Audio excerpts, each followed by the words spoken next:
Hi there. Thanks, everyone, for joining us today. My name is Thomas Johnson. I'm the curator of performance and moving image at Dunlop Art Gallery and RPL Film Theatre. I'd like to acknowledge that I'm located here on Oksana Kasatake, also known as Pile of Bones, also known as Regina, located on Treaty 4 territory, the traditional territories of the Nehiyawak, the Saulteaux, Lakota, Dakota, and Nakota, and the homeland of the Métis. In this discussion today, I'm thinking about these relationships of these nations that span this territory and also the neighboring territory of the Fort Laramie Treaty, which was only a few hours later and which is the subject of this film. And as part of this discussion with filmmaker Shannon Kring and Jolie BigEagle-Kequahtooway. This discussion is presented in conjunction with the screening of End of the Line, The Women of Standing Rock, which was directed by Shannon Kring and which is being screened in person at the RPL Film Theatre on Wednesday, November 17th at 7 p.m. So following this discussion, we're going to have the opportunity for more conversation with the artists, and if you have questions you want to address to them, you can do so on the right-hand side of the screen.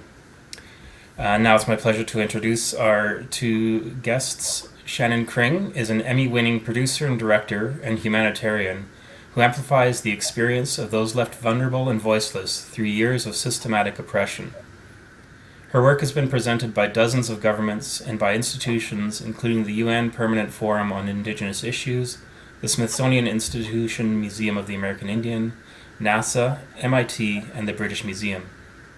Shannon works with the UN, US Department of State, USAID, UNEP, and other global bodies concerning the indigenous and other marginalized members of society, environmental sustainability, and goodwill preservation.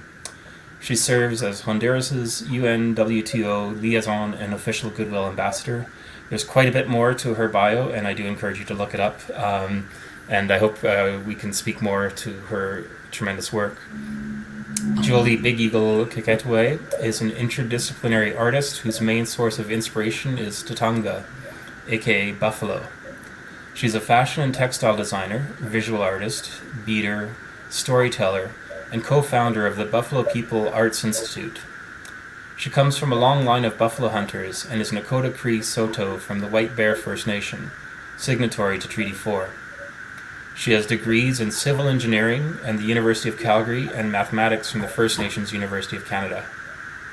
She loves to incorporate mathematics and geometry in her artwork and is inspired by the perfect symmetry in nature. Her mantra envelops everything Tatanga, as it connects to her ancestral memories, the land, and is manifestal glue that keeps her world together. I want to thank Joe Shepard and Wendy Sinclair at RPL who supported and encouraged this screening and discussion, and I'd like to invite Jolie to open up this discussion. Thank you. Welcome, everybody. Nice to meet you, Shannon. Great to meet you. For the opening and the Regina Public Library. So prior to starting, and because I think that we're dealing with really emotional topic, I want to start with a smudge. So I have some sage here that was picked from my homeland. Just like to offer that. It's a prairie sage, and then there's a little bit of what we call thunder smudge that I put on top of it because I think we're going to have a little bit of emotions tonight, and I just want to protect our spirits while we have a good discussion, and also everybody else's spirits out there, and the internet, because our energies are connected, even though we're here virtually, we're connected by this invisible thread right now. So I'll just light smudge and just burning the sage, just cleanse the air and help us guide our conversation tonight. So I smudge my eyes to see things, I smudge my mouth to speak things, I smudge my ears to hear, but also to listen. So I smudge some thoughts, smudge my mind, protect my mind, my knowledge, smudge my mind to share my knowledge, smudge my heart to share my heart, and smudge it again to protect my heart. And I just send gratitude for my body and just being grateful for today. And so I just ask and offer that to all of you, in this space, hopefully the sacred space where we can share our feelings and our thoughts, and just be able to talk about very important topics to me and as well as Shannon and everybody who's attending. So I just wanted to start off by thanking everybody for being here. We can't see you visually, but we hear that you're here. And so it'd be great to see some comments, just to say hi as well. But just wanted to say thank you to Shannon for coming to talk tonight about the documentary. And I just wanted to send gratitude to you. I got a chance to look at the movie, to watch the movie, and it started off. Started to get really emotional, right? Just remembering, because I was able to go to Standing Rock, in September and again in November with my family, and so I just wanted to send gratitude, lots of gratitude for providing this film and lifting up our women, because in my community, a lot of the work I do is around lifting up women and helping them to provide a voice for them. And so, we talked a little bit earlier before we came on about rematriating, right? And so your film is about talking about the rematriation within our community. And so I'm just grateful that this film is here, and I can't to be able to share it on social media platforms or wherever our community can begin to watch it. So I just want to send that gratitude out tonight. Thanks so much, and thanks for watching it. Yeah. So I don't know if everybody has. Hi there, Terry. I don't know if everybody has had a chance to watch the film. I guess it was shown in Regina in October. It's going to be shown again tomorrow night at the Regina Public Library Theater. But maybe for some of the ones who haven't or are maybe going to watch it tomorrow, Shannon, do you just want to kind of give a framework of Sure. work that you undertook to get this documentary created? Sure. So the film is about the amazing women behind the Nodapl protests. And they're the women who took a stand against the Dakota Access Pipeline back in 2016. And when I first went out to Standing Rock, I didn't realize that it was women who were running everything. And so when we talk about lifting up women, I mean, these women were lifting all of us up who were at the camp. And it was LaDonna Brave Bull Allard who came forward and went on social media and asked everyone to come and stand with them at Standing Rock. It started with just 5 women and with some youth runners, and it turned into, at its height, more than 14,000 people from around the world, the largest Native gathering in more than 225 years. And Jolie and I were talking beforehand about what an honor that we were there and that we got to feel it and experience it.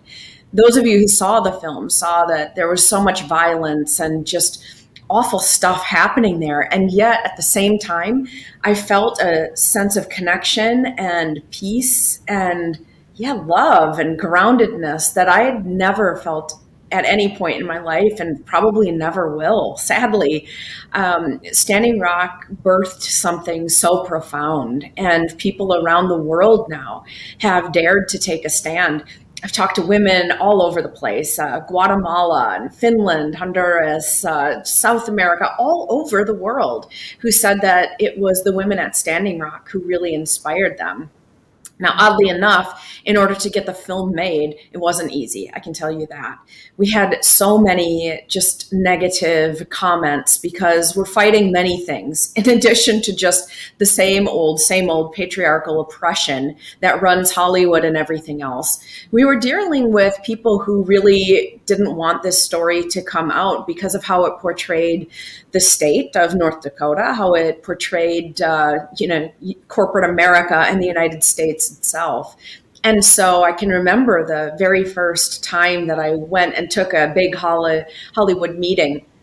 This guy that I was meeting with represented an actor who's very active in these causes, and I knew supported Standing Rock. And he actually said to me, this agent slash manager, he said, this is going to be career suicide. No one's going to watch this thing anyway. And is this really your problem anyway? And, to me, I feel like as someone who was born white in the United States, and therefore with these privileges that are really unfathomable to the women that are in this film, that it was more my responsibility than anyone else's to use that privilege and to try to connect the women with people around the world. And so we ended up having to go to Finland to get support for this film. We crowdfunded it. That's what supported us the first many months that we were in production. And then we went over to Finland, and the Finnish Film Foundation backed this film. YLE, which is their national broadcaster, backed it. A woman, Sofia Ehrenruth, who really championed it there in Finland. And that's how we started this. Over in Europe, we heard no one's going to want to see a bunch of women crying around for 2 hours. We heard things like, Native Americans just need to get over it. This happened hundreds of years ago. And this film shows otherwise. This oppression, repression, abuse, you name it, you can call it genocide, because that's what it is still happening in the United States. And our goal with the film was simply to show what led to Standing Rock. And it didn't just happen back in 2016. It was a culmination of a lot of issues that were presented in the film. Yeah. I've seen other movies, around Standing Rock, and as well as some of the social media that was happening during the time. And it's really hard to capture that feeling. It's really hard to capture, those moments. And so, I really found that the film was able to capture those moments through the stories of these women, right? And that's always what seems to be missing from some of the other films that I've seen out there. Not to say anything bad about them, but I mean, I appreciate the women's voices more because they always seem to tell stories that come from the heart, Yes. right? And so, but also having the knowledge and the wherewithal, right? So it's not just about emotions, it's backed with this knowledge and backed with, community, right? And backed with experiences. And so, my experience at Standing Rock, and being, I guess, welcomed to the land by the Donna, right? And listening, I'd look through some of my pictures, and I seen Phyllis Young in some of my pictures, right? And so because we were sitting around and we would listen to stories. They didn't say, "Oh, it's storytelling time," Right. but they would say, they had the sacred fire. And so some of my best memories are being around that sacred fire and welcoming in people as they were bringing in they're representing their nation and bringing their flags to hang up on the flagpoles. But, listening to the stories or the songs or the dances and just having that opportunity to come together and pray, and I think, at the beginning of the documentary, I think one of the things that resonated with me is, it was all about prayer, and peaceful prayer, and it continues to state that throughout the movie, right? That it was always about prayer, right? Prayer for our people, prayer for the community, and prayer for the land. Absolutely. Right? And they said walk in prayer was one of the things said in the film. And that's what they did. I remember interviewing one of the women the morning after. She was actually assaulted on the front line by a Nodapl security guard who grabbed her breasts, pulled her by her breasts, and touched her elsewhere very inappropriately and roughed her up. And yet there she was retelling this story, and there was a guard nearby, a law enforcement agent actually, and it was really warm day, and she took her water and offered it to this guy. And I said, how do you do that? How can you be kind, open, warm, welcoming to any of us, meaning outside people, because of what has been done to them and what continued to be done to them? And she said, and this is something I heard many times out there, is who knows what happened to this guy to make him do what he's doing to us? We don't know what his story is. We don't know what his wounds are. And it's like, wow, I heard that from a 14-year-old girl. Maybe you heard the same story. There was a girl in front of the fire who was 14, and she gave prayers and asked people to please be kind and generous to law enforcement, even as they were roughing everyone up, because she said, we don't know what their story is, and they must have had a really awful life, and I pity their awful life that they've had. And she said it with such love and compassion. And I think that's what makes this film different. Like you said, it was from the heart, and these are highly educated women who know their stuff. They can recite the treaties, they can, all of it is just from memory with them. And yet they balanced that intellect with the heart, and the heart is what I wanted to get to, because there was such beauty out there. You knew that, Jolie, having been there, like the beauty there, that feeling. I wanted to capture that as best I could. Yeah. Well, I think for myself, and I guess to share my part of my experience, and one of the reasons why I went to Standing Rock was I felt a little unsure of myself.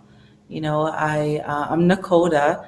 I'm part of Ochedi-Shakowin, but that medicine line or that border, sometimes it seems as it get older, it separates us more, and I've kind of feel disconnected. So for me, it was at that moment in my life where I wanted to go and I answer the call, right? Answer the call to come and support.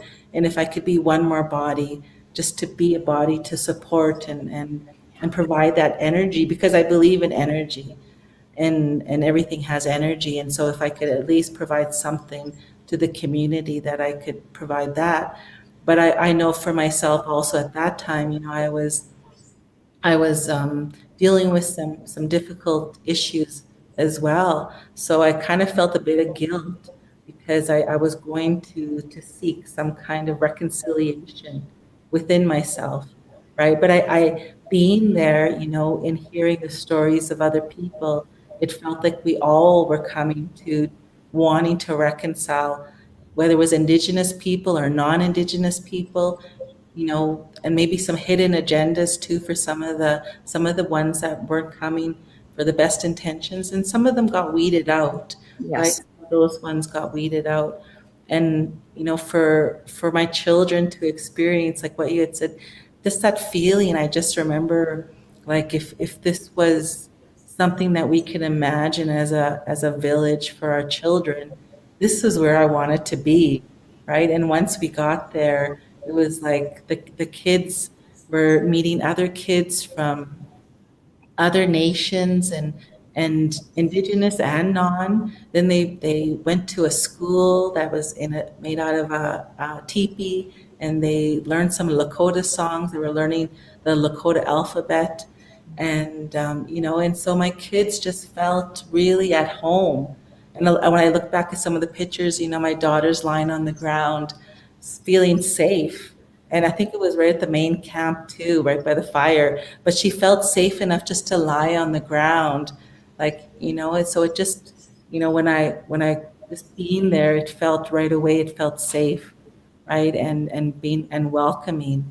And so, and but I know in the background there was all this extra work, right? And so it was about building community, but there was non-direct violent action training, Yes. right? And so there was that building, Yes. where people were going to go and get trained if they want to go on the front line, right? And then there were talks, and there were conversations around sovereignty, right? Around the land, around water, and so and coming from different communities, it wasn't it wasn't only that the Standing Rock people had to carry everybody, right? It was also leaders from other areas coming to provide food, rations, the flags, support in whatever way that they could, and so,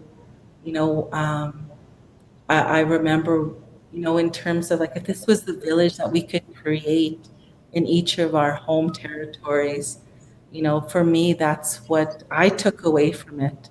And I think looking at your film and and the way it went through, just kind of the beginnings and then sharing the story kind of in the middle and then going to the end, when they're going to the UN, that's kind of the evolution of what's happening in our communities, right? And we're paving paths, and our women are leading, and like we're not done, right? And so it feels like there's an awakening happening, right? Absolutely. It's really exciting. And, there are so many stories from Indigenous people the world over talking about this new era that we're in.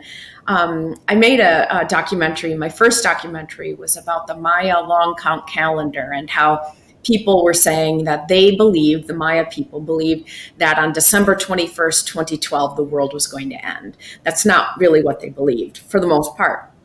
But I was exploring what was at the root of this.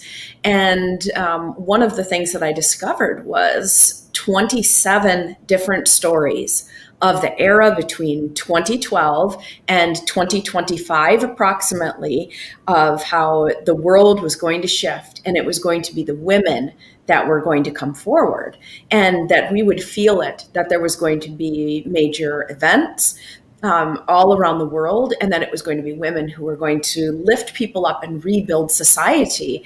And I remember being really skeptical about that. I thought, I don't know, because it's oral history, and for the most part. And I thought, are people just kind of twisting it to fit this narrative of 2012 and Doomsday and all these crazy documentaries that were on air at the time?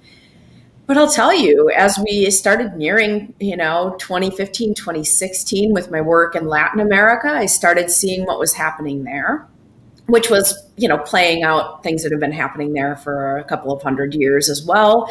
But I was looking at that and other things around the world, and I got to thinking that, no, this is real. And I went back and I pulled all those old interviews. I should probably make those available to people to see, because it told of these different prophecies of women stepping up. And, it's not about knocking the men down. I had an interviewer once, earlier in the life of this film, which just came out this year. But this guy said, well, I'm really surprised. You seem nice. I can't believe you'd be one of these people who wants, to castrate men and send us out to pasture. That's not what's necessary in the world. And that just creates more imbalance. It's about women taking their rightful place as the nurturers, as the life givers, the life sustainers within our society.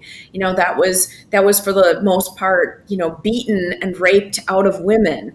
Let's just speak about the Indigenous women to this continent. That's what happened. And now it's about women reclaiming that and helping the men in the work that the men do, and vice versa. And that to me is really exciting and really beautiful. There's not that balance that I saw at Standing Rock and that I've seen since I was, blessed as a girl to start learning these ways, to learn that balance. That doesn't exist in other cultures necessarily, certainly not in white westernized society, right? Well, I think, for myself, I know that it feels like we have this momentum, but I just want to talk a little bit about, some of the leaders, the women leaders that I know of. A lot of them are exhausted. Yes. Right. And, and it's like, doing this work and then also dealing with the critics, or, some people would call them haters or trolls, on social media. Yep. And so it just sucks the energy out of not just the that moment, but the air, literally the air, right? And and so I just reflect on that. And and I know that sometimes, I hear the same things like, like we need to lift the men up, right? And we need to, share their voices. And it's like, no, can't our women just have a moment here? And Yeah. that moment for me, can we do like 50 years at least? Yeah. Can we have this moment in history where the women's voices are lifted? If I could give a timeline, maybe 50 years, rather than just this whether it's saying that we're going to give you this timeline now, let the men take over, because I feel like there's still so much that I want to learn from our cookums, and that's how we say our kushis, right? And I and just dealing with some things recently, it's difficult to empathize with some of the men who maybe have like a colonial thought, or colonial mindset, and some of trying to explain to them, my voice is important, right? And without this kind of banter of talking over each other. So I feel I start to think, well, is it too late for these older individuals? Should we focus on the young people, and just say that you're the future, you're the seventh generation, or am I the seventh generation, right? And so when I look at your film and Standing Rock, and that reminder, it really was this moment in time where it just felt like I was thinking back to one of my best memories of Standing Rock, and it was in November. It's the beginning of November when we went back, so it was a little bit cold, but not too cold. And it's there was still like we were walking. There's many roads and paths, right? And so we were walking from kind of the medical Sure. station, and there was that big huge stump. It was a big huge old tree that it was just kind of up the road towards the Sacred Fire, and there was a young man. He had to have been maybe in his early 20s or late teens, and he was standing on that huge tree trunk, and he was shouting out, "I love you." Wow. I love you. And people were walking by, and they were like, I love you. And I thought, you know what? If this were happening in the city, people would be like, oh my God, somebody call the police. But in the camp, when we walked by, we were like, we love you. Yeah. And for me, that voice of love, that's what I wish our men would feel more free to say, right? Because there's more than two emotions, right? That's right. Anger and sadness. There's love. So I think men need to work on that part, and lift us up as leaders within our community, right? Because I'm just like, there needs to be like a Cookham storytelling from all the women of Standing Rock. Like, I don't know if that exists, right? But I don't think so, but it should. Let's do it. I mean, really, there's so much knowledge there. There was so much wisdom, and yeah, doing it in a way that's not exploiting the women. That's a big thing too. That's a colonial thing, right? You go in and you rob what you can, and sometimes that's knowledge. And so that's part of what I think is being a good listener, being a good storyteller. To capture the stories is to just shut up and let it come when it comes in the way that it's meant to. And women have a different way. It's not just women, but let's say Indigenous women have a different way. I can remember early on in the film, the making of the film, being told by producers and distributors, like, you got to pick one or two lead characters. You can't have all these people in here. And, in addition to who you see in the film, unfortunately, we had to cut out so many amazing stories that will make it out there, but just didn't fit within, you've got less than 90 minutes to tell a story like this. And so, these really beautiful, amazing stories that we had to let go. And I thought, I'm not cutting any more, because in the Indigenous woman way, nobody's more important than anyone else. It's not like one woman is like the be all end all. And there wasn't this weird sense of competition and nastiness that you witness outside of an environment like Standing Rock. And so, no, it's the women of Standing Rock. And how did each of their individual voices contribute? I can tell you that pretty much every woman that I interviewed said, "How do you really want to interview me? Maybe you should interview this person, that person." And it wasn't in a way like I'm not worthy. It wasn't necessarily that. It was like in a way of, I want to share this. You're following me, and I want to share this with my sisters, my aunties. And that was a really beautiful thing as well. And as for being exhausted, that's something that I see with the women. Let's say the women of Standing Rock, they are still fighting. They are doing amazing things. They've continued their work on the front line of the fossil fuel divestment movement. You'll see at the end of the film that at the end of the making of the film, I think we were at 11.94 trillion that they were a part of getting divested from fossil fuel projects. Guess what? Today they're up to 39 point some trillion dollars of divested from fossil fuel projects. That is huge. And so they're continuing that. And Washdewi Young, one of the lead characters, Washdewi is almost done with her law school. She decided after Standing Rock that she wanted to serve in a bigger way. And so to go to law school to help her people.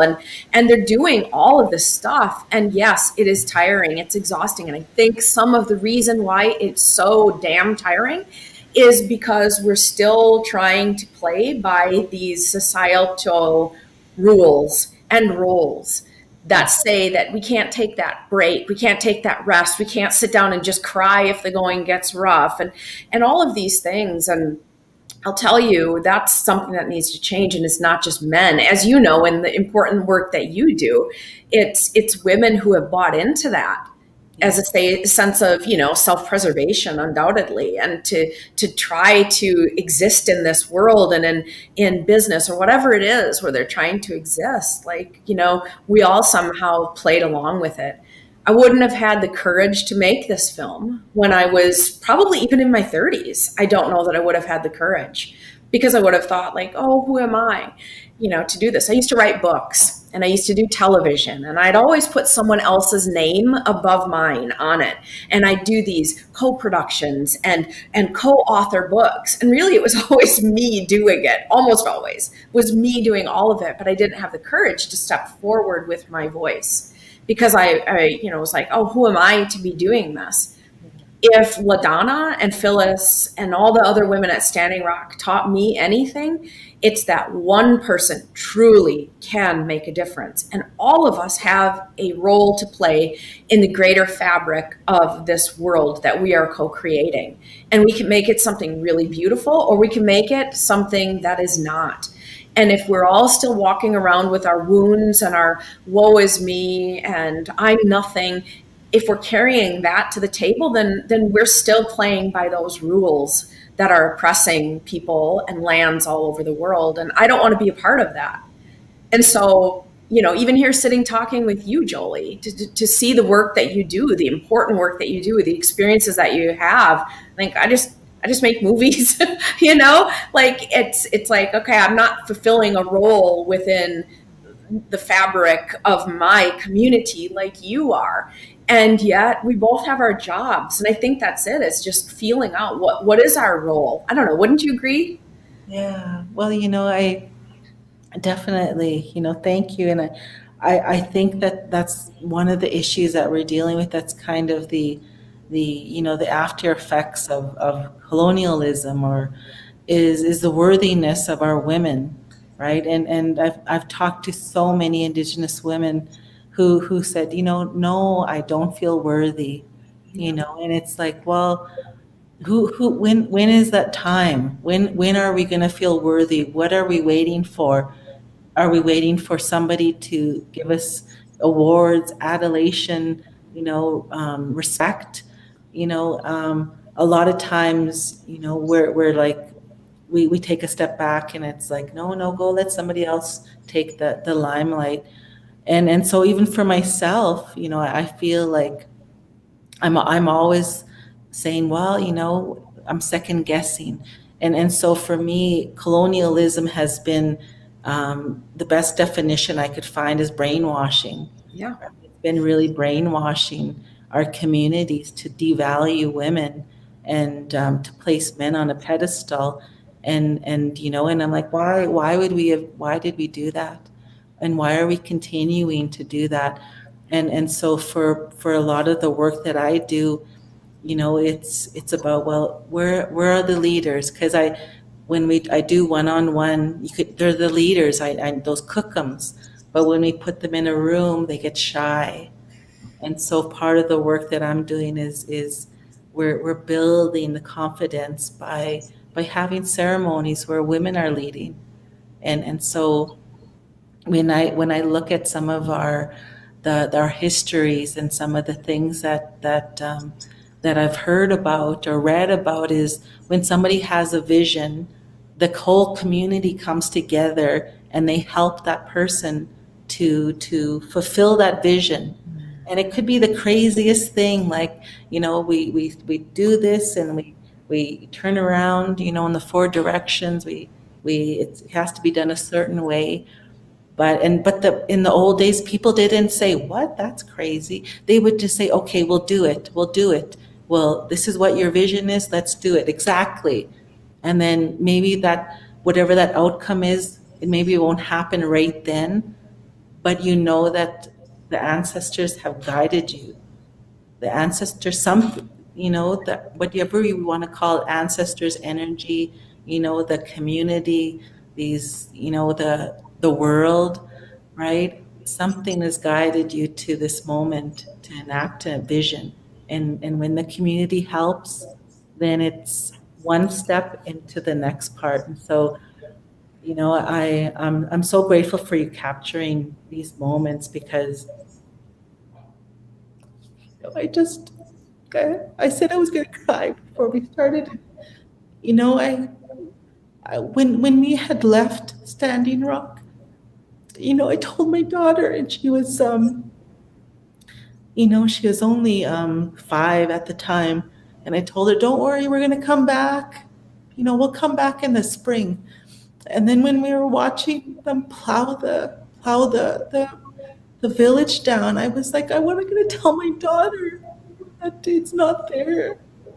And then you kind of think, well, what's next, right? And so, it's I was going to tell my husband, if you could, because I'm not with my family right now. I'm in another city for a couple more days, and I was going to tell my husband, you should take the kids to go see our movie tomorrow. I would love that. They might even spot people they know. Undoubtedly they would. And to know that they were a part of that. And as cheesy as this might sound, that they carry Standing Rock with them. They really do. It changed all of us being there. Even if you just were out there a weekend, or if you were one of the people who was there the whole time, it did change everyone. And, I feel like we should listen to Phyllis Young, who says to people when they say, what can I do to help? Go back to your own communities and take these things that we've learned and see how you can serve in your own communities. And, it wasn't like, hey, go home, get out of here. It was like, no, now take this knowledge. Now you have it. Now you know what it feels like. And I do it myself. Like, I try to replicate that feeling. How did I feel?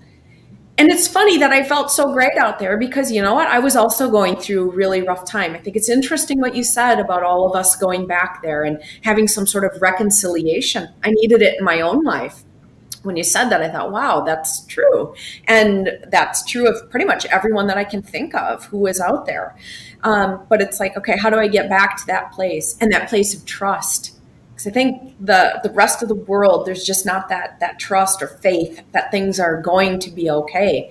And that, that's what the leadership at Standing Rock, those women, they had the belief that no matter what, they knew how it was going to go. Make no mistake, they knew how it was going to go. But they did their best, and they knew that the important thing was to plant a seed. And that's what they did. And sometimes that's all we can do.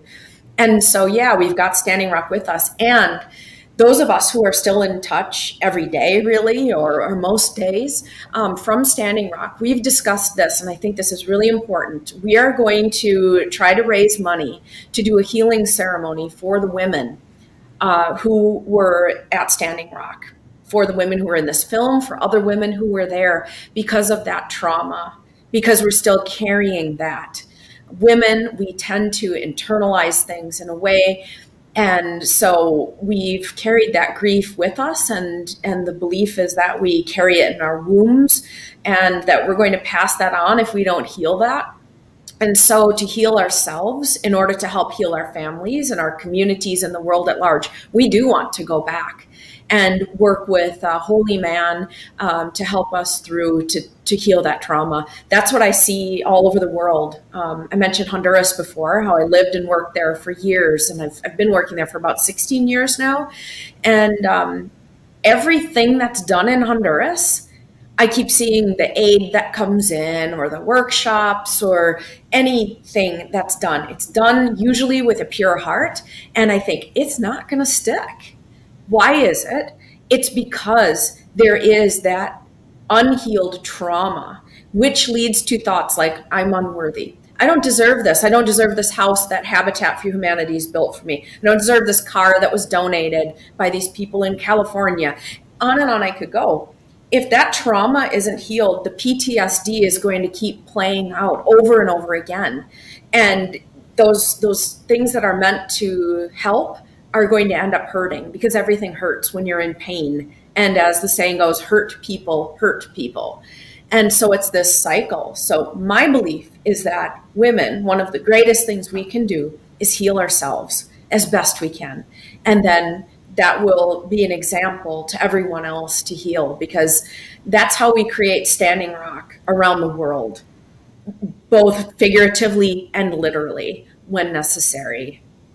That's what I believe, at least. Yeah, no, you're right. I know when I have difficult moments or difficult times, before, I think I would just I'm going to work it out. It's me, right? I have the capabilities. I just need to work it out.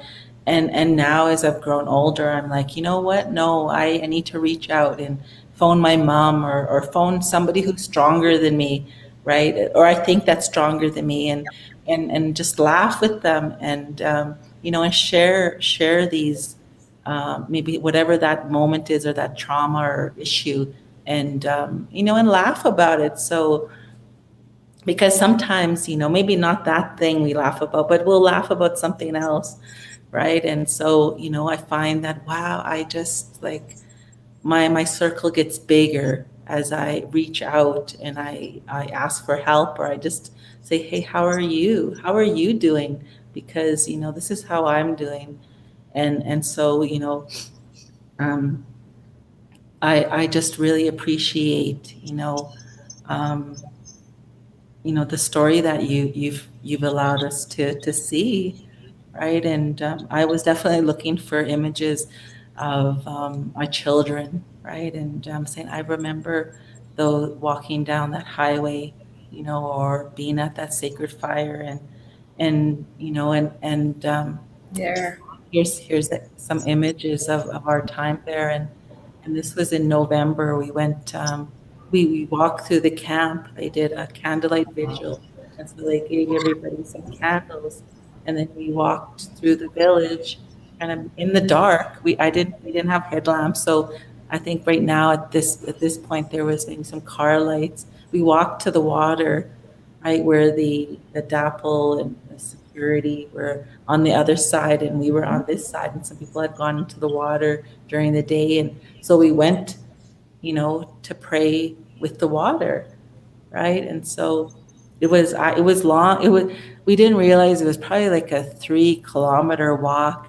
And, but we took our kids, right? And it was just this like community walk, right? Just coming together. What can we do? What can we do? And it was prayer, Yes. right? So I love that photo. and so here's my son. He's I think he was how old was he? Born in 2008. So he was 8 years old, and so we had camped on the other side, and so we'd walk from LaDonna's campground area to the big camp. We have to walk across along the river, then go across the bridge and come across, and and I hope that my children's spirits, will remember their time there, even though they were so young, and I don't know if I think there's other pictures that Thomas can share of, this was our campground.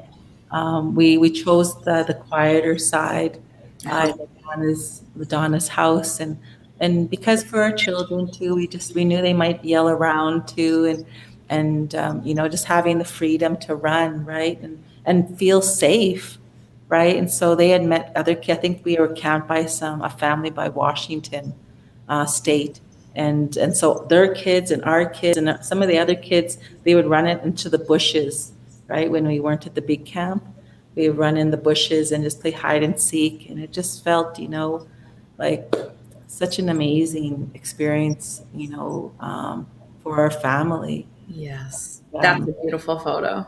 Yeah, and so you had said you remembered this. They had built a school. Yes, we filmed there too. I had to take that out, unfortunately, but we were allowed to film that, and they did a march. The kids did a march. It was so cute one day, and they marched down to the water. And one of my favorite photos that I took out there was that same teepee. I love it.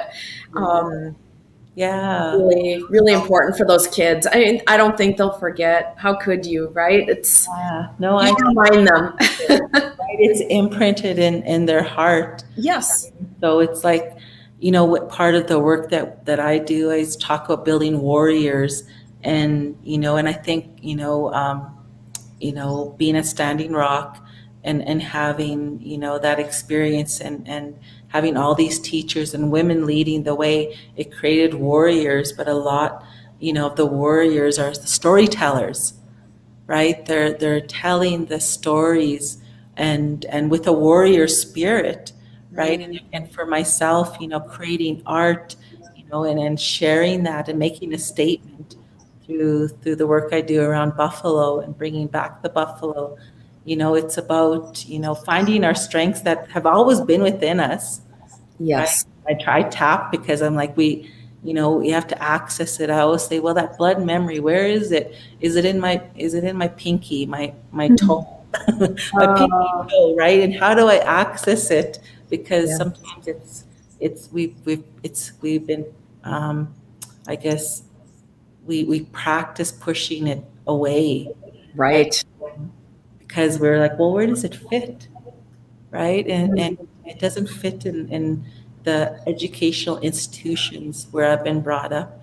And then we try to create places where it'll fit, and that's Standing Rock, right? That's like this school that they wanted to create in this teepee for our children, and teaching the children Lakota and teaching them songs and bringing in other people, right? And then the community of the international, like different people, whether they're Dakota, Lakota, Cree, Inuit, Navajo, non-Indigenous, right? And Jewish, right? Like we have a Jewish family, and we just bonded with their children and our children, right? And they were like, when can we go visit them? They live in Washington State. They're kind of far.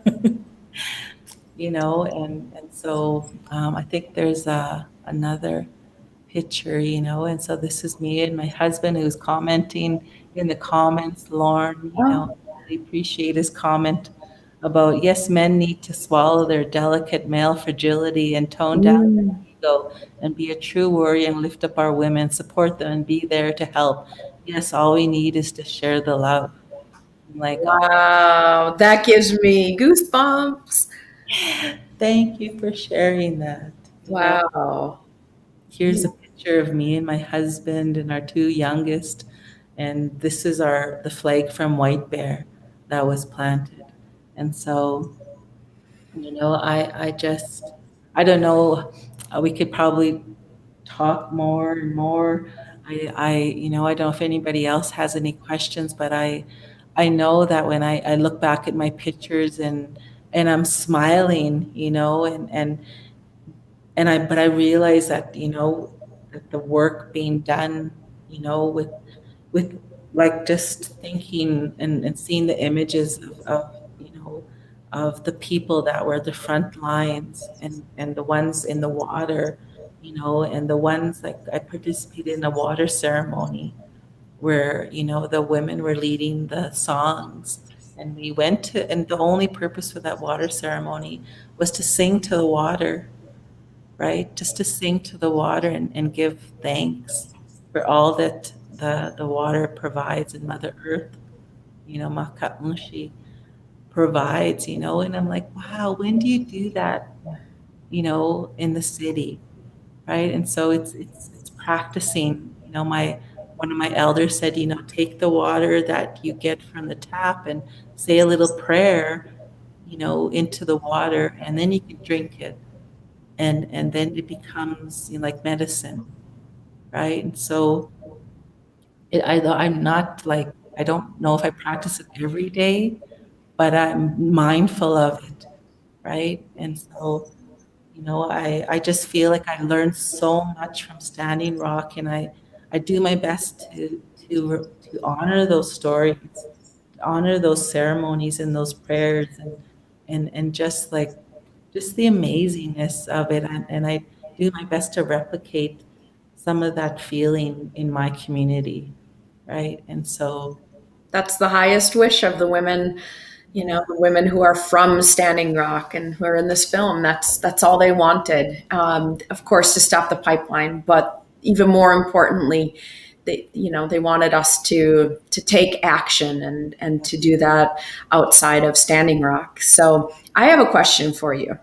oh, sure. So you're talking about international people and all of that, and no matter where we've played either an excerpt of the film or the film itself, the scene or one of the two scenes that most impacts people is when the buffalo were running at Standing Rock during this horrible action when people were being arrested, and these buffalo, hundreds of them, come over the hill.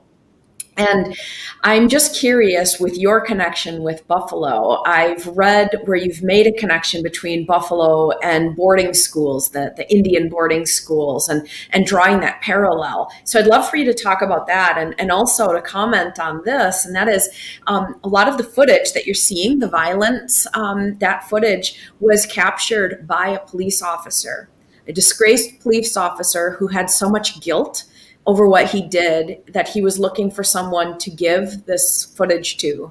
And he thought that I was the person who would do the right thing with it and to get it out there, what they had done. So anyway, among all of the files that were on this hard drive and these papers that I was given was the reaction of the police officers and the sheriffs and different higher law enforcement from all around the country. The buffalo, there was this whole file on their reaction to the buffalo and how terrified they were of the buffalo and other animal incidents as it was listed. And I'm curious why you think they were so fearful of the buffalo. What is the buffalo medicine? What is the energy of the buffalo? And how does that connect to things like the boarding school trauma and to Standing Rock? Oh, that's a really great question. Hmm. For me, it feels like, when I look back to our history, and there's this trauma from the buffalo genocide that happened on this continent, that we never really had a time to mourn the loss of the buffalo, because almost immediately after the buffalo were almost killed off, residential school began its you know, instilling the next set of trauma to our community through our children, right? And so this trauma after trauma after trauma, we've never had a chance to mourn the loss of the buffalo. And so, I think that when I talk to other women or talk to other people, it's like, well, why is there the feeling of depression within our communities? And I think it's that lingering trauma from having lost a relative, right? Because we lived with the buffalo thousands and thousands of years. They became like a relative, so much so that I think, my scientific mind is like, how can I extract blood from my body, and can I find a buffalo DNA gene in there somehow? Like, there has to be, because that it resides within me still. It hasn't been removed. I need to access it to gather strength and resilience in order to get over that trauma, so that I can act on how do we bring back the buffalo, right? So for me, all of these things tie in, because we're all part of the Buffalo Nation, right? And even that story of the Buffalo were plains. Well, if you look at the map of where buffalo have been, they're in Florida, Pennsylvania, under the Great Lakes to Alaska, along Rocky Mountains to Mexico, then across back to Florida. So there's that history there that's been erased. That, so when we're feeling like, why are young people depressed when some of them don't know why they're depressed? I think it really points back to this trauma that you talked about. It resides within us and we pass it on, right? And if we don't know it's residing within us, then we don't know how to deal with it. And so for me, part of the work is like, let's talk about this, but we can also bring it back, right? Through art, through stories, through song, through ceremony.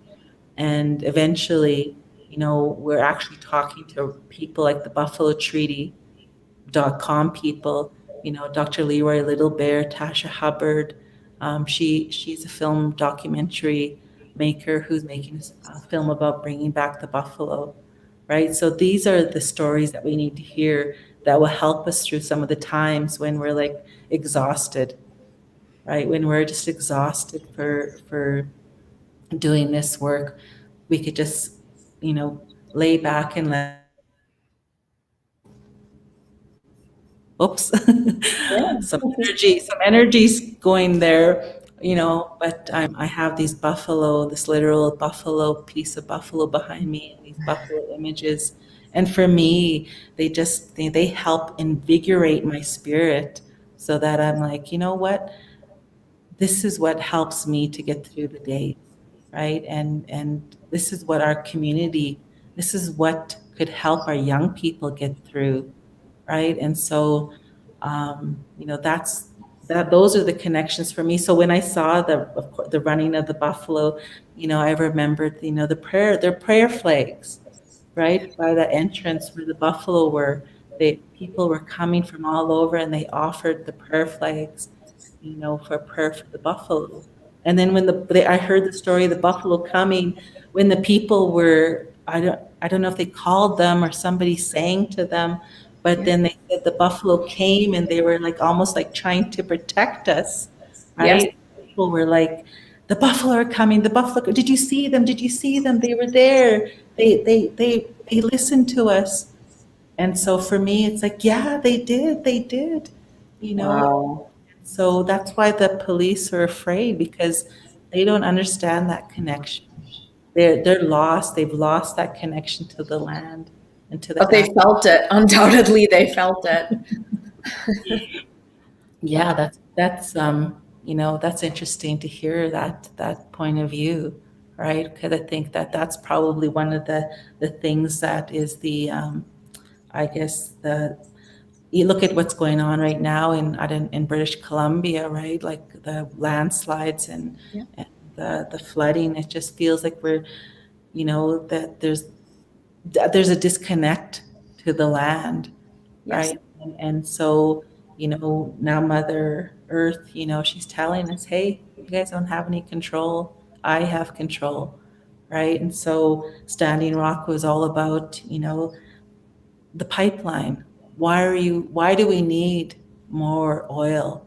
Let's find different ways to live, right? Let's find different ways to live that so we're not reliant on oil.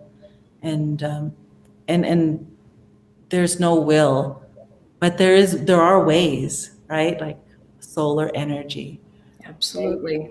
So that's the push, right? And in my lifetime, I can see the changes happening, and but I'm still young, right? There's still a lot of changes that are going to happen. I feel it. I just talked to my friend. She's an engineer, and we were talking last month. She got a Tesla, and she was saying, "You know what, Jolie? In 10 years, there's not going to be any oil in the gas cars, right? There's not going to be any gas cars." And I'm like, really, 10 years? That's your prediction? 10 years? Wow. Wow. Yeah. Yeah. Things are changing, undoubtedly. It's a good thing. Yeah. So I don't know if we have any questions. Doesn't look like it. Join in again, yeah. And if anyone does have questions from the audience, please do include them here. But otherwise, I just wanted to thank you so much for this discussion, and I think for bringing in, I guess, reiterating this importance of the bodily experience. And I think that's really manifest in your discussions and in the film of what these movements mean to have them happen in the body. And I think the discussions of rematriation, I think, are also really important, and I'm glad you bring those up. I'll just also maybe as we close to let you know about some other events that we have through Dunlop Art Gallery that relate to these discussions. An exhibition by Alana Bartol, whose exhibit Processes of Remediation, Art, Relation, Nature is at the Dunlop Art Gallery in Sherwood Village Library. And this exhibit also addresses extractive industries and how we can form different relationships with nature. And at Dunlop Art Gallery at the Central Library, we have projections curated by Gary Varro and featuring Leolila Strati and Jessica Karahanga. And the artists here are invested in creating spaces for personal and collective experience, and past and present and a future that reimagines QT BIPOC identities, the carrying of histories of violence, oppression, and marginalization, but also the consequences that their provocative art making leads to in terms of possibilities and projections and what lies ahead. And so I think that's what we're all engaged in here, and I'm just very thankful for all your work. And lovely comment here I think we can end on from Lauren. Thank you. I know that. Yeah.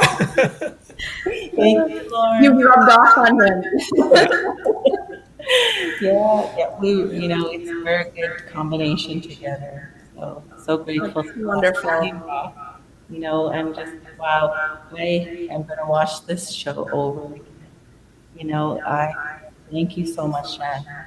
Thank you for sharing this, creating this, and providing us an opportunity to go back to Standing Rock. I really, with all my heart, I really appreciate it. Thank you very much. Thank you for everything that you're doing every day to further this cause and related causes. Great. Thanks very much, everyone. And we'll see you tomorrow at the theater and in future screenings, I'm sure, elsewhere in the world. Okay. Take care, everyone. Thank you. Doksha.